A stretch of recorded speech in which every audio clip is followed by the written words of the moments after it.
Greetings folk, David Johnson here again. This is the last in the Stillwater series. This is Loch Ness, and the picture that we've used, here we go, this was the source one. Didn't fit the proportions, so added a bit of sky, cropped the sides, and then took out the base, and there is the picture that we actually do for the exercise. So here's our basic setup. It's the Ella Era pearl grey, divided up into 5, done the little white crosses there right at the base there, so I can just get my basic sketch in, and then from there we're ready to go.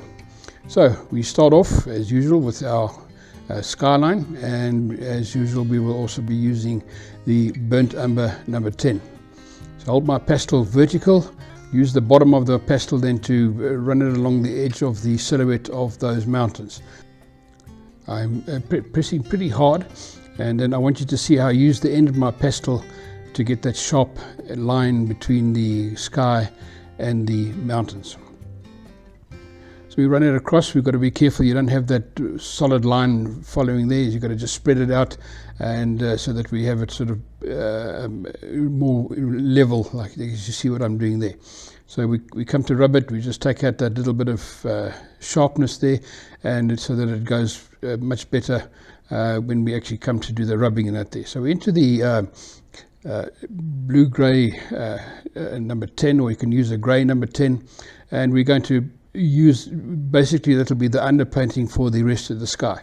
So I just take that all the way up, and we're going to leave a little bit of space on the towards the left there, if we're going to get a little bit of blue coming through, like we're doing now. This is ultramarine number 9, and you can see I'm just putting it in very roughly, and then we'll do a bit of a rub later on. So that's basically how I start off there.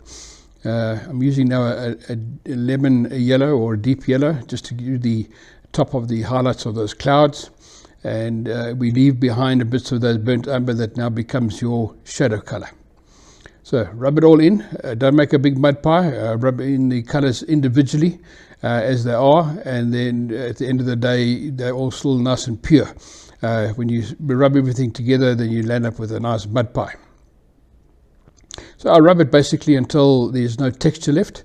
It's what we call in pastel lingo is we filling the tooth, right? So we take it's an underpainting, right? So that's what we're trying to do here. Later on we'll come and do the refining later on. So just to get the basic bit in, and then we then do the refining towards the end. Just putting a little bit more of that light grey at the top there. First I just lost it a bit. Then we're going into the ultramarine 8. Remember, I always put ultramarine 9 on first and then the 8. Put on 8 first, and you get little speckles coming through on your paper when you rub it.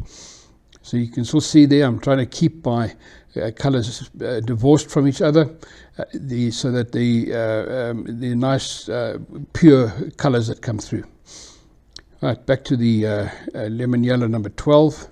I don't like using white on its own. I just find it a little bit insipid. That's why I like the lemon yellows or the deep yellow 12s. It's got a warm colour to it. It looks white, but it's actually a very diluted lemon colours there. Good, just lightening the horizon sky there, so we just get a nice demarcation between the two. Now we're using a blue-grey, so that we can, number 8, so that becomes now the shadow in the clouds. You apply it quite lightly and then just rub it in. We will do a lot of refining later on towards the end of the picture. Good, so now we start with the furthest mountain that's there, and we kick off with a Prussian blue number 8. I don't think we've used that color before. It works very nicely in seascapes as well. So get it on nice and sharp again, so that the silhouette is nice and sharp. Rub that in, and now put in a bit of blue-grey. And if you look very carefully, you can see that Prussian blue on its own is not quite the color that's there. So I'm toning it down with this blue-grey, so that it'll eventually look very close to the color that you see in the photograph. Just make sure that your silhouette of the mountain is nice and clean. You don't want that fuzzing that too much. Right, so now we move on to the mountains as they start coming forward. All those grassy areas on top of the mountain, I use a raw umber 0.10, and it's once again it's just an underpainting. We'll come back later to do the little bits and pieces in the hollows and the ridges, etc. We're now doing that far side of the water, that sort of little streak of blue-grey, blue colour. That's wind that has disturbed the reflection of the water. So we start off with this ultramarine number 9, which will just give you that sort of underpainting. We'll come back and put a bit of blue-grey number 10 on that as well.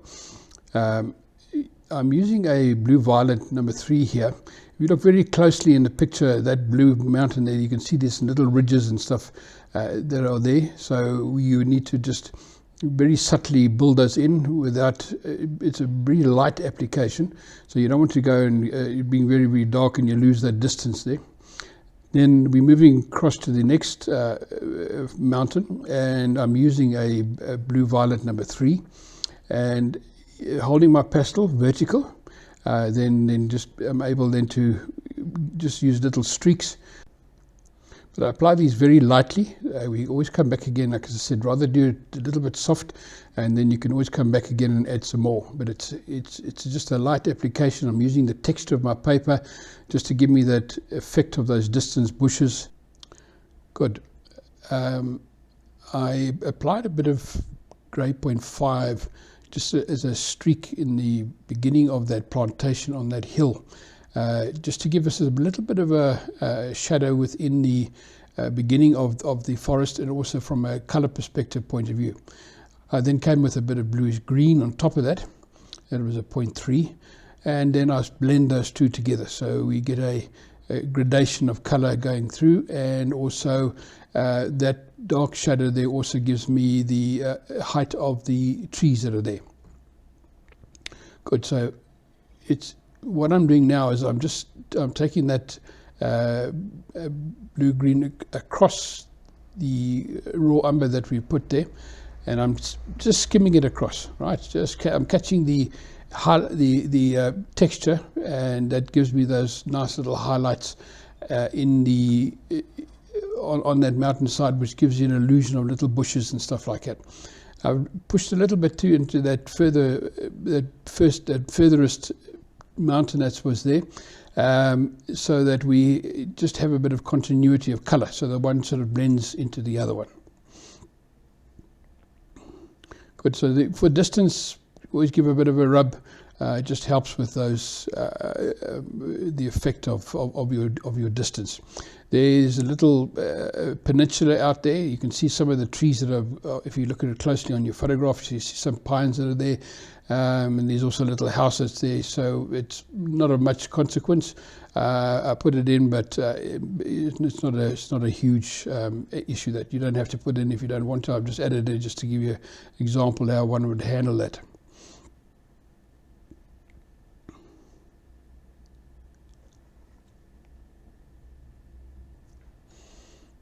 So that far blue mountain, if you look very carefully, you can see little streaks of dark running down it. That's what I'm trying to catch there. Okay, that's for that little villa there. Just used a blue-grey 10.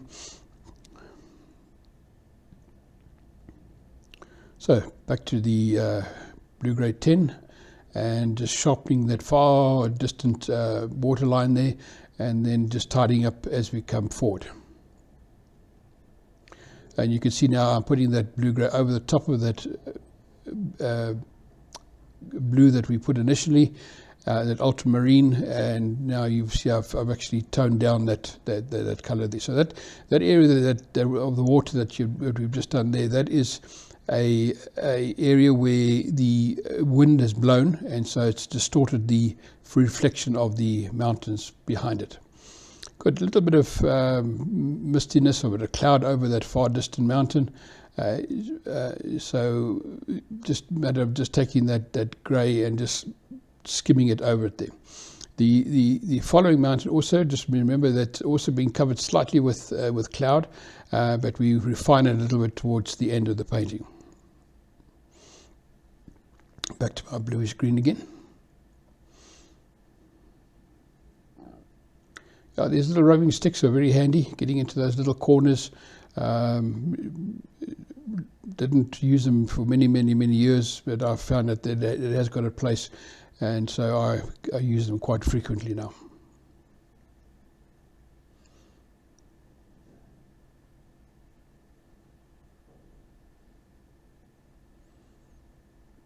So the effect that I'm trying to get there is just to blend those greys together, the dark one in the foreground, and then as it goes through, so blend one into the other one, and then so we just get that continuity of the distance of the mountains that are there. So I'm using a bit of cinnabar green light just for you can see there's a bit of grass that's showing in front of that forest there, and it's just a little streak, okay? So just remember that there. Using a bit of blue-grey number 8 here just to create also some shadow in that mountain, and then gone on to a blue-grey 10 just to lighten up the front area.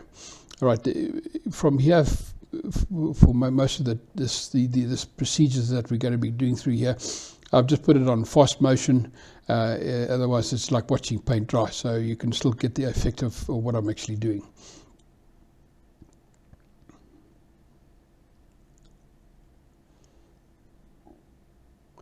So just use your texture, eh? Just use your texture. Let it do the work for you.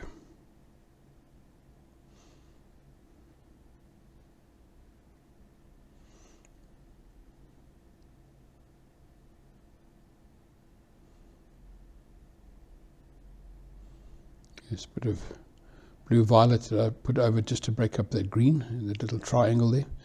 And then we now do this blue violet as an underpainting for the forests on the nearby shore on the other side there. Using a blue-grey or a blue violet, it is a cold colour, but a dark colour, so you can start to see the progression of my colour perspective as I'm coming forward. Yeah, so I work it in, and it is a action that I do is I do little bit by little bit, and then we eventually get to a point where, okay, that's enough, and then you will actually rub that in. So I'm using this rubbing stick. I want you to see the angle that I'm rubbing is straight up and down, and that's to simulate the trees that are growing over there. And it just found that it's rather put your pastels on in the direction of whatever object it is. In this case, it's trees. So pines straight up and down, and so this, as at the moment, will actually form the shadow parts of that forest, and then we come with our highlights afterwards. Also, just where that blue violet silhouettes against the light areas, you make sure you've got a little bit of detail there. So remember, the detail is in the silhouette.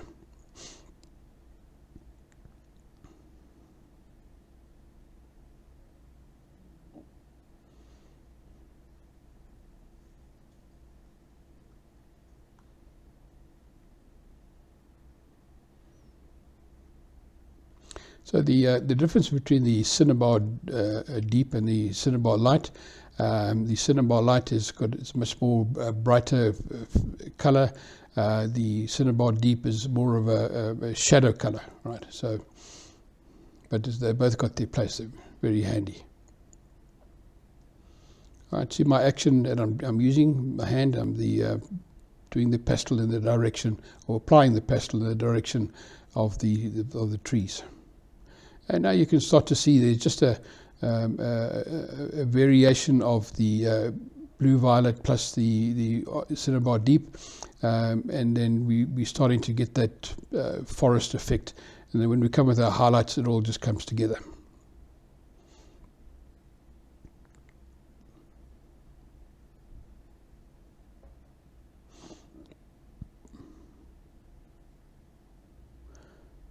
Okay. Right, so we start to put on a bit of cinnabar green light, just on the top there. On the top, the light is actually catching the top of those trees, right? And as we go along, you'll start to see the method in my madness. And just remember that to not over highlight.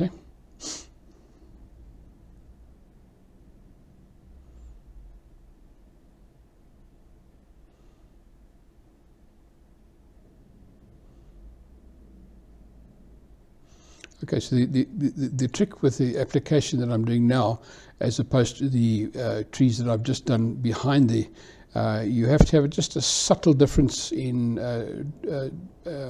warmth, your color perspective. So the area that I'm working on now must be slightly darker, and the highlights must be slightly warmer. Okay.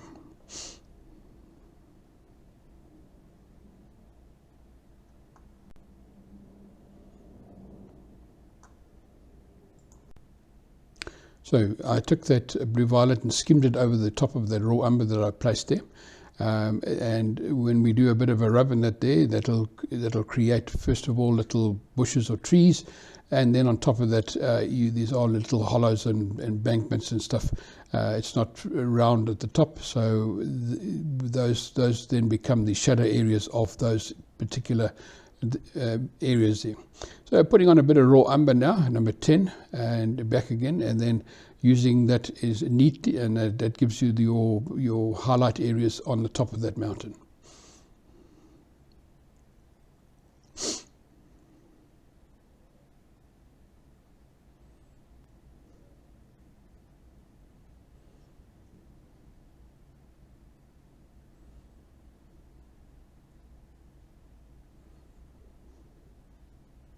So this permanent green light that we're using at the moment is quite handy for dark greens and also for distance. So it works very nicely that way. Right, so we're starting to work in on the highlights of those forests on the other side there, using a cinnabar green number 7. And there you can see that little area that I left neat. So that where those little houses are going to come, I wanted that as a focal point. If you put any of that blue violet on first, that whole area would be shadowed. So there you can see I used the color neat as possible, and it'll give you the illusion that it's in sunlight.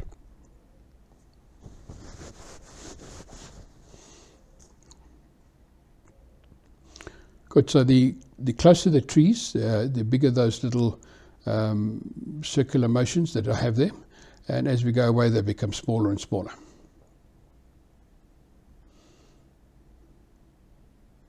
And then what you're going to use also is that we leave behind shadow areas, and that will help you with showing you the angle of the mountainside and how the trees are growing. I'm using a bit of a raw umber number 10 here. It didn't quite work. It was just a little experiment. I'll rub it back in again, just leave it, but it didn't quite work. So.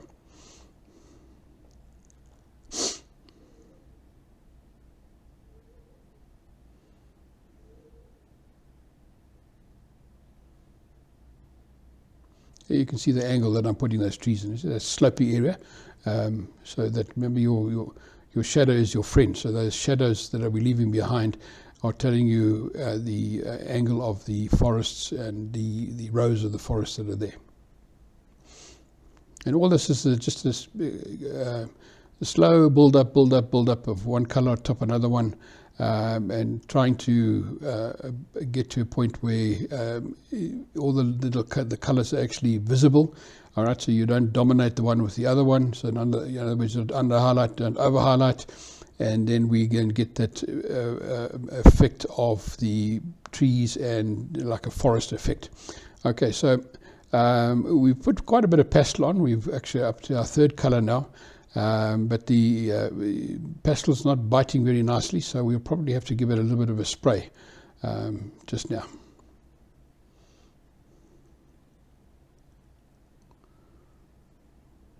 Okay, so that little area that I've left there, that's sort of going to be a focal point, so you always work on a focal point. Probably a little bit too much to the left, but that's just the way the panorama worked out. Would have preferred it a bit cross, but anyway, it's at least it's not in the middle of the picture. Right, we're back to our cinnabar deep again, and working in those distant areas, just to give you that bit of depth in the forests. And you'll see just now we come just above that bare area there, we come to some very warm colours, and that'll actually pull it even more forward. Okay, yeah, we had to spray because it just wasn't biting. You'll see how the picture goes dark, and then eventually it dries again, but not to where it was before, and that's why you do not spray your final picture. Right, so number green light, number 8, and we just touch up again. And okay, so here we go. I'm moving into a gold ochre, number 3. Okay, so just putting that color in there. So just to give it, you'll notice I often do that in my trees, just put a bit of a warm color beneath the green. It just gives that tree the little bit of extra. And so I've done that here now, but just very lightly, it mustn't dominate, but it just gives that little bit extra oomph in the foliage color. And so now you find out that the pastel is biting nicely. Only thing that you must be careful now is that you mustn't press as hard as when it was unsprayed. So a bit more of a lighter application and a bit more delicate, and then you'll get the effect that you're seeing there now.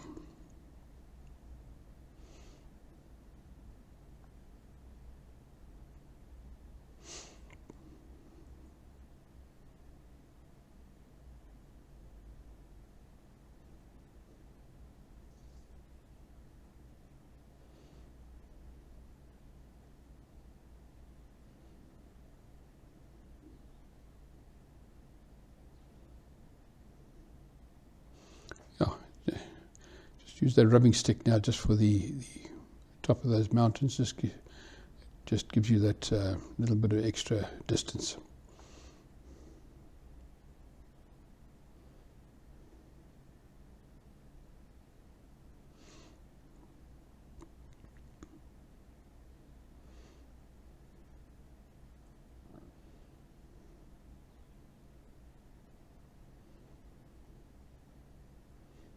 Oh, so it's just like a little bow.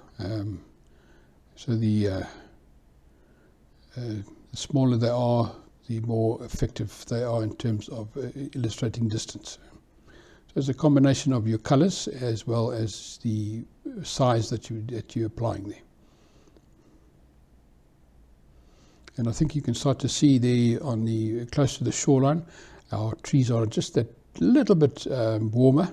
A little bit brighter, so I'm purposely just going to create that area so that it's just a little bit different to the rest, so that also helps just to enhance that focal point that we have there.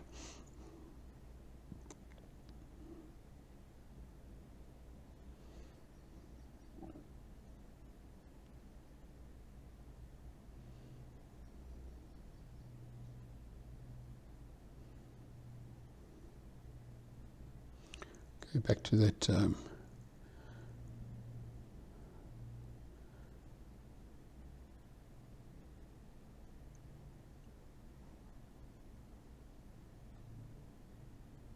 so we just finish off there with the top of the mountain. So that's the end of part 1. We will move on now to part 2.